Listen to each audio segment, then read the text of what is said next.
നെഹ്റു കുടുംബത്തിനെതിരെ ആഞ്ഞടിച്ച് ശശി തരൂർ. രാഹുലിനെയും പ്രിയങ്കയെയും സോണിയയെയും പരോക്ഷമായി വിമർശിച്ച് ശശി തരൂർ. കുടുംബവാഴ്ചയ്ക്കെതിരെ ശശി തരൂരിന്റെ അതിരൂക്ഷ വിമർശനം. കുടുംബവാഴ്ച ഇന്ത്യൻ ജനാധിപത്യത്തിന് ഭീഷണി. നെഹ്റു ഗാന്ധി കുടുംബത്തിന്റെ രാഷ്ട്രീയ സ്വാധീനം മറ്റു പാർട്ടികളിലേക്കും പടരുന്നു. പരിചയത്തിനേക്കാൾ പാരമ്പര്യത്തിന് മുൻഗണന നൽകുന്ന രീതി ശരിയല്ലെന്നും ശശി തരൂരിന്റെ വിമർശനം. ഒരു ദിനപത്രത്തിൽ എഴുതിയ ലേഖനത്തിലാണ് ശശി തരൂർ ഇത്തരത്തിൽ വിമർശനം ഉന്നയിച്ചിരിക്കുന്നത്. നൃപൻ ചക്രവർത്തി വിശദാംശങ്ങളുമായി ചേരുന്നുണ്ട്. നൃപൻ, മറ്റെന്തൊക്കെ കാര്യങ്ങളാണ് ലേഖനത്തിൽ ശശി തരൂർ വ്യക്തമാക്കുന്നത്? വിനിഷ, കോൺഗ്രസിന്റെ AICC അംഗവും ഏറ്റവും മുതിർന്ന നേതാവും ഒക്കെ ആയിട്ടുള്ള തരൂർ നിലവിലുള്ള പാർലമെന്റ് അംഗമാണ്. തുടർച്ചയായി തിരുവനന്തപുരം മണ്ഡലത്തിൽ നിന്ന് കേരളത്തിൽ പ്രതികരിച്ചിട്ടുള്ള MP ആണ്. അദ്ദേഹം പല ഘട്ടങ്ങളിൽ AICC നേതൃത്വവുമായി അകൽച്ചയും പൊട്ടിത്തെറിയിലേക്കും രൂക്ഷ വിമർശനങ്ങളിലേക്ക് പോയിരുന്നു. പക്ഷേ ഇപ്പോൾ നെഹ്റു കുടുംബത്തെ നേരിട്ട് അറ്റാക്ക് ചെയ്ത്, പ്രത്യേകിച്ച് സോണിയാഗാന്ധി, രാഹുൽ ഗാന്ധി, പ്രിയങ്ക ഗാന്ധിയൊക്കെ തന്നെ നേരിട്ട് പരോക്ഷമായിട്ടാണെങ്കിലും ഓരോ വാക്കുകളും ചെന്ന് പതിക്കുന്നത് നെഹ്റു കുടുംബത്തെയാണ്. അദ്ദേഹത്തിൻ്റെ പരാമർശം ആരംഭിക്കുന്നത് തന്നെ രാജ്യത്ത് വലിയ തരത്തിൽ സ്വാധീനമുള്ള രാഷ്ട്രീയ പ്രസ്ഥാനം, കുടുംബത്തിന് സ്വാധീനമുള്ള രാഷ്ട്രീയ പ്രസ്ഥാനമാണ് കോൺഗ്രസ് എന്ന തരത്തിൽ പറഞ്ഞു തുടങ്ങി. പ്രിയങ്ക ഗാന്ധി, ഓരോ പേരും അദ്ദേഹം പറയും. നിലവിലെ പ്രതിപക്ഷ നേതാവ് രാഹുൽ ഗാന്ധി, പ്രിയങ്ക ഗാന്ധി, എന്നിവരുൾപ്പെടെ നെഹ്റു ഗാന്ധി കുടുംബത്തിൻ്റെ സ്വാധീനം ഇന്ത്യയുടെ സ്വാതന്ത്ര്യ സമര ചരിത്രവുമായി ഇഴചേർന്നിരിക്കുന്നതാണ്. എന്നാൽ രാഷ്ട്രീയ നേതൃത്വം ഒരു ജന്മാവകാശം ആണെന്ന ധാരണയ്ക്ക് ഇത് അടിത്തറയിട്ടു. ഈ ആശയം ഇന്ത്യയിലെ എല്ലാ രാഷ്ട്രീയ പാർട്ടിയിലേക്കും എല്ലാ പ്രദേശങ്ങളിലേക്കും അത് വ്യാപിച്ചു. അതിന് കാരണക്കാർ കോൺഗ്രസ് ആണ് എന്ന രൂക്ഷ വിമർശനം അദ്ദേഹം ഉന്നയിക്കുന്നുണ്ട്. ഒപ്പം തന്നെ അദ്ദേഹം പറയുന്ന ഓരോ വാക്കുകളും കുടുംബ വാഴ്ചയ്ക്കെതിരെയുള്ള വിമർശനത്തിൽ അദ്ദേഹം പറയുന്നത് കുടുംബ വാഴ്ച ഇന്ത്യൻ ജനാധിപത്യത്തിന് ഭീഷണിയാണ്. നെഹ്റു ഗാന്ധി കുടുംബത്തിൻ്റെ രാഷ്ട്രീയ സ്വാധീനം മറ്റ് പാർട്ടികളിലേക്ക് പടർന്നിട്ടുണ്ട്. പരിചയത്തിനേക്കാൾ പാരമ്പര്യത്തിന് മുൻഗണന നൽകുന്ന രീതി ശരിയല്ല. ഇത് ഭരണ നേതൃത്വത്തിൻ്റെ നിലവാരം കുറയ്ക്കും.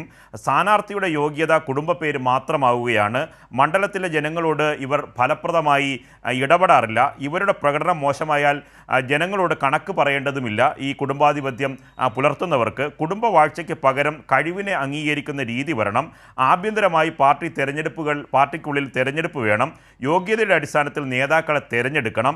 കുടുംബാധിപത്യം അവസാനിപ്പിക്കാൻ അതായത് BJP വരെ ഇപ്പോൾ കോൺഗ്രസിനെതിരെ പല ഘട്ടങ്ങളിൽ വിമർശനം കുടുംബവാഴ്ചയാണ്, തുടർച്ചയാണ്. നെഹ്റു അങ്ങനെ തുടർച്ചയായി വരുന്നു. ഇന്ദിരാഗാന്ധി, രാജീവ് ഗാന്ധി, അവസാനം സോണിയാഗാന്ധി വരുന്നു. അതിനുശേഷം രാഹുൽ ഗാന്ധിയിലേക്കും പ്രിയങ്ക ഗാന്ധിയിലേക്ക് എത്തിയിരിക്കുന്നു. ഒരു കുടുംബവാഴ്ച ഒരു കുടുംബത്തിൻ്റെ സ്വത്തായി രാജ്യത്ത് മാറ്റിയെന്നാണ് മോദി അടക്കം BJP ദേശീയ നേതാക്കൾ നിരന്തരമായി കോൺഗ്രസിനെതിരെ വിമർശനമായി ഉന്നയിക്കുന്നത്.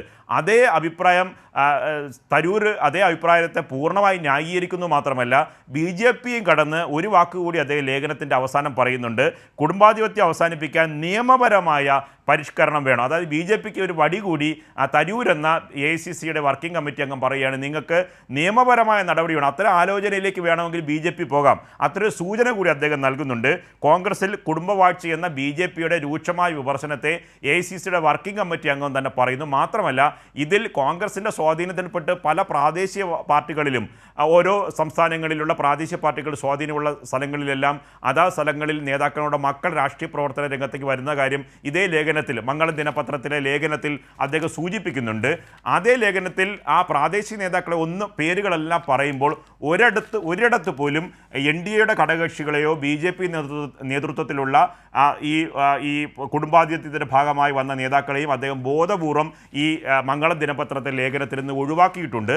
തരൂരിൻ്റെ ലക്ഷ്യമെന്ന് പറയുന്നത് BJP ക്യാമ്പയിനെ അതേപോലെ തന്നെ തരൂർ ഏറ്റെടുത്തിരിക്കുന്നു ഒന്നുകൂടി പറയാം. ഒപ്പം തന്നെ അദ്ദേഹം AICC വർക്കിംഗ് പ്രസിഡന്റ് സ്ഥാനത്തേക്ക് അദ്ദേഹം മത്സരിക്കുകയും നെഹ്റു കുടുംബം നിർത്തിയ മല്ലികാർജ്ജുന ഖാർഗെ വിജയിക്കുകയും ചെയ്തു. അതിനുശേഷം സ്വാഭാവികമായി തരൂരുമായി ദേശീയ നേതൃത്വത്തിന് വലിയ തരത്തിലുള്ള അതൃപ്തിയുണ്ട്. അതിനുശേഷം ഗത്യന്തരമില്ലാതെയാണ് അദ്ദേഹത്തെ AICC വർക്കിംഗ് കമ്മിറ്റി അംഗമായത്.